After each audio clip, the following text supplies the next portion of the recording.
Mit navn er Gerhard Milstrøj, arbejder her på Tranums Helleristningsmuseum i Undersløs, i et samarbejde med Göteborgs Universitet og i projektet Svensk Helleristningsforskningsarkiv, som er et meget stort projekt, som skal digitalisere i princippet alt, hvad der er af helleristninger i Sverige, men også i Danmark. Naturvidenskabelig forskning har givet os meget information, og vi er først i begyndelsen af hele denne udvikling.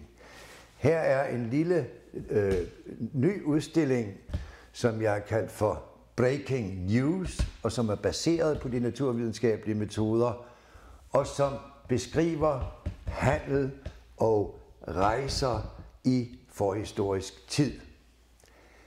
Det drejer sig først og fremmest om metallet.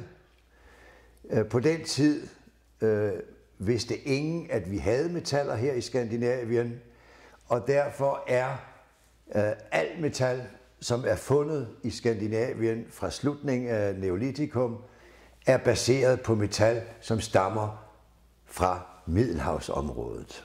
Et sværd for eksempel, det indeholder kobber, som er produceret på Cypern eller i Spanien eller nogle af de andre steder. Men for at lave bronze må man også have tin, og de første tinforekomster, man kender til, det er i Sydengland, i Cornwall. Der er forskellige ruter beskrevet her, dem er vi ikke helt sikre på, men det vil være naturligt at bruge de store floder op igennem Europa, men også havsalas over Biscayen, Atlanten, Engelske Kanal, Nordsøen osv. Så kommer jo det store spørgsmål, hvad betalte man med? Det gjorde man blandt andet med amber, altså rav. Og årsagen til, at vi er sikre på, at ravet var et af betalingsmidlerne, måske det allervigtigste, er, at på områderne, hvor bronzen er brudt, der finder vi rav.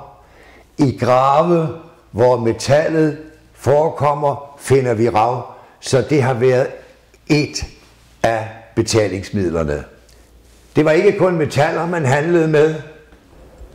Så er her det blå glas. Det er perler fra danske grave fra tidlig bronzealder.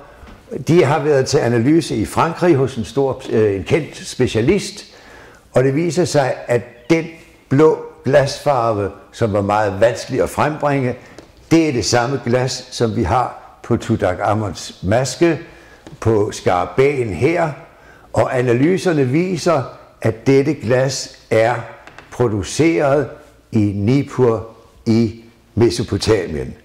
Det vil sige, for knap 4.000 år siden har dette glas altså været transporteret herfra og op til Danmark i de danske grave. Her er et par eksempler, og der ser vi såvel bronze som de blå perler plus rav.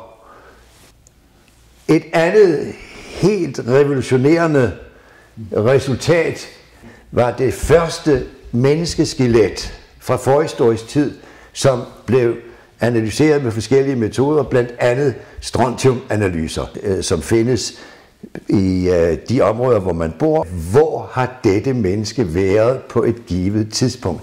Det er først og fremmest håret og tænderne og neglene. Det lig, jeg taler om, det er en kvinde, som døde ganske ung, og der kan man nu påvise, at hun har rejst fra Sydvesttyskland ned omkring Bodenseen, Schwarzwaldområdet, til Danmark og tilbage igen 2 gange i løbet af hendes sidste 2 leveår. Det betyder, at nu ved vi, at mennesker kan bevæge sig over store afstande. Dette netværk var kun muligt, må vi gå ud fra, hvis der var nogle klare politiske aftaler imellem de forskellige, lad os kalde det, fyrstedømmer ned igennem Europa. Så Egtvedpigens analysemetoder viser os rejserne og Glasset og metallerne viser os nogle af de få vigtige varer. Men der udvikler sig en maritim elite, altså vi er begyndt at kalde dem for de første vikinger, fordi de sejlede langt væk, længe før at vikingerne gjorde det.